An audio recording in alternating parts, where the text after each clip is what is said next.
Always a pleasure to welcome in Carter Hutton, the former NHL goaltender, to the show for the Blue Paint. And Carter, it's been the big question for it feels like a year. The third goalie for Team Canada. They go with Montembeault. What do you make of the decision? I think a younger guy. I think this is a different situation for Canada, right? Where we look at some of the other teams where they have just that outright number one guy, right? Team USA don't really have this problem, right? This is an example of Binnington, Hill, guys who have been proven, but haven't really had stellar years. And we're not going to put them in the elite company right now in the NHL. But for Sam Montembeault, he has some upside. He is a kid that is going to gain some experience in this situation. And potentially when the tournament rolls around, he could be hot. He could be a guy that, in this short little tournament, Canada is going to need a hot hand to try to push them over the top. When you look at Binnington and Hill, I mean, again, they're kind of assumed to be one of them will take the reins as the starter. Is there one of them stylistically that could work better with this Canadian team when you consider, hey, they picked a blue line with a lot of good defenders? They might not give up a lot.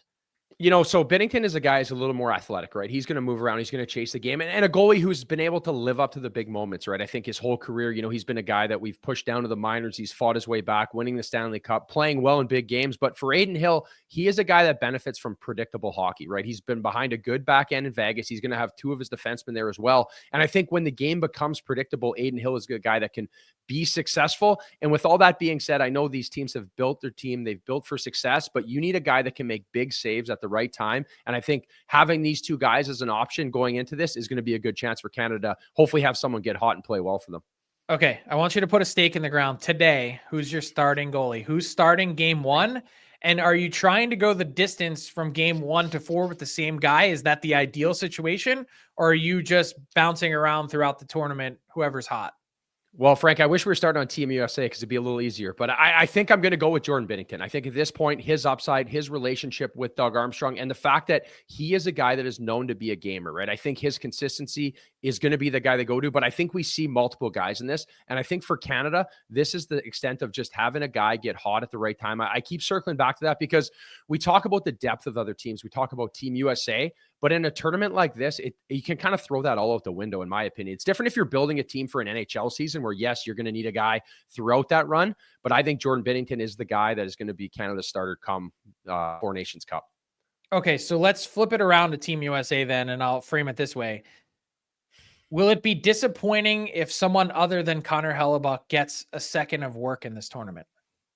I don't think disappointing. I think Jake Ottinger possibly gets a game, but with Hellebuck's run and just how good he's been in these last few years in the NHL, I feel like it's his net to lose. And again, this is a guy that just manages the crease so well. He doesn't really put a lot of extra effort, a lot of extra movement. His game is very predictable. And I think for him, this is a good chance for him to really exercise a few demons, right? You look over these last 2 years, having a sub 900 save percentage in the playoffs, and especially his exit last year against Colorado. I think this is a big chance for him to really stamp a mark on his career because he's been so good in the regular season. He just really hasn't got over that playoff hump.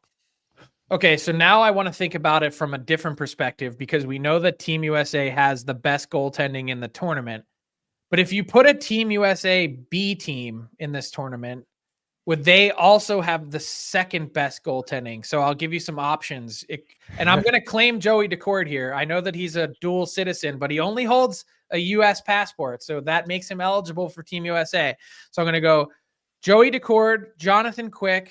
If Thatcher Demko is okay, you can throw him in the mix. You've got John Gibson. I mean, you've got tons of options. Would they also have the second best goalies? I think they would. Honestly, I honestly think they would. And it's a weird state of affair as a Canadian to sit here and not have Brodeur, Cujo, Luongo, years past. I forgot Stolars.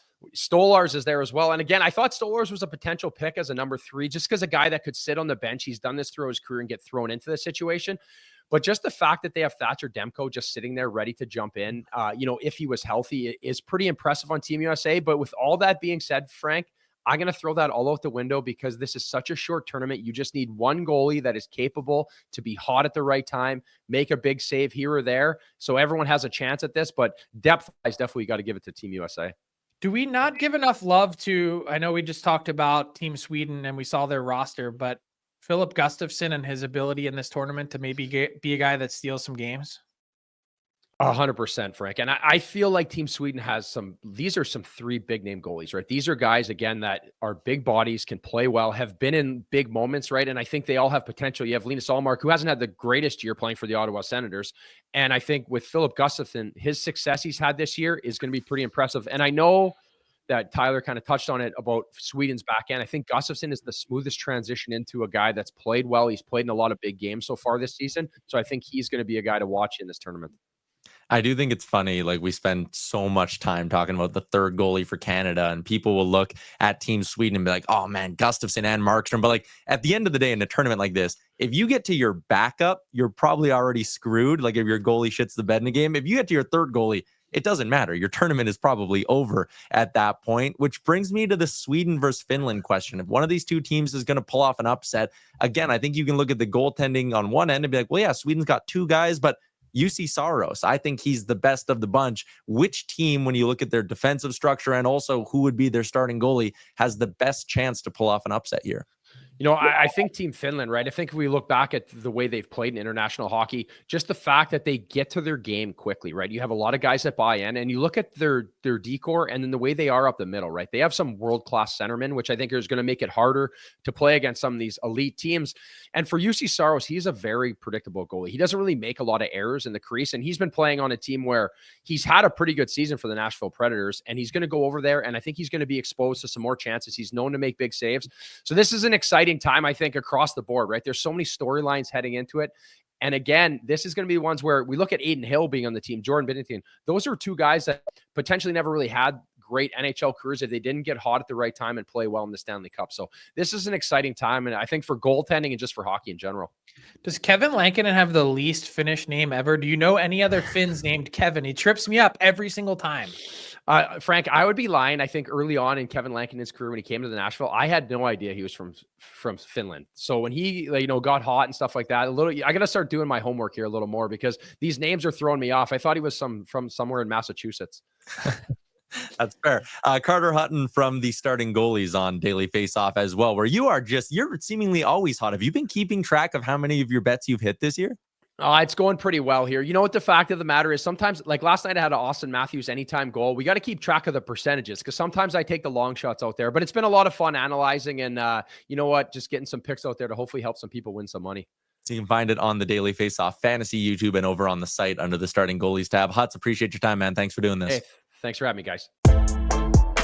What's up, hockey fans? If you enjoyed that video, then you need to be hitting the subscribe button right here at Daily Faceoff. Exclusive interviews and analysis from our hockey insider Frank Saravalli, fantasy updates from Brock Sagan, and a daily live show at noon Eastern, Monday through Friday. You don't want to miss any of the fantastic content, so hit that subscribe button.